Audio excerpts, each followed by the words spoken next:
and put their version of quote-unquote school reform upon us because we forgot the bridge that brought us over. Strong, independent, unpredictable street organizations, in this case at the school level, which would have made it impossible for this to happen.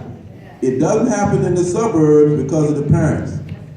It happens in Newark and other places like that because we do not have strong history and remembrance and skills related to organization.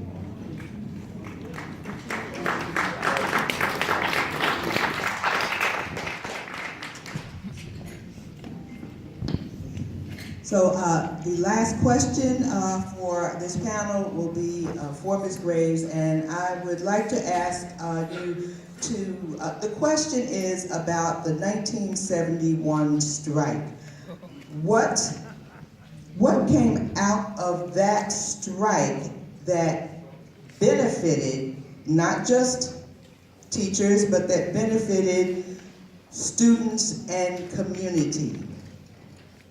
Or did anything come out of that strike that benefited those? Something came out of every strike, and that was the brutal one in terms of street activity, the 13-week strike that led to really 9 months charges to jail sentences, which were one on appeal, so I only did 6 months in penitentiary. I wasn't even striking, I was the head of the teachers union. I was the head of the teachers union, and they ordered me to tell people, go back into the classroom. So I didn't tell them, and I went to jail. But these are the important issues in the strike, and I mean, I got really excited, and I don't need to get too excited because I didn't bring pressure pills and stuff. But I do get excited when I think, because, I mean, we were fighting each other in the community. I fought everybody, and they fought me. You know, some of you all are out there and all. But you know, we were neighbors. We had a same agenda in terms of our city and those mamas out there. And so out of our strike, with Elaine Brody and the Title I parents, we sat down and carved out in negotiations a career ladder.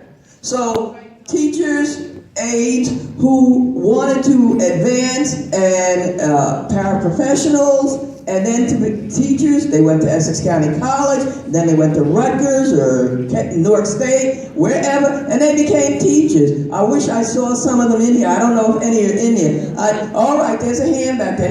They formed a group called the Mamas. I don't know if it still exists. So they became teachers. They were your neighbors. They were the children's parents. They were the activists. None of this foolishness would have been going on had they been in here and lent their voice. The other thing was, and further down the road, was a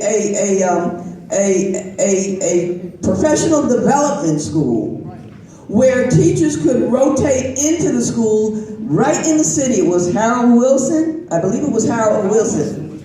Harold Wilson was the school, and by grade, teachers would rotate in there and be there for a number of weeks under professional training and didn't have to go to college campus.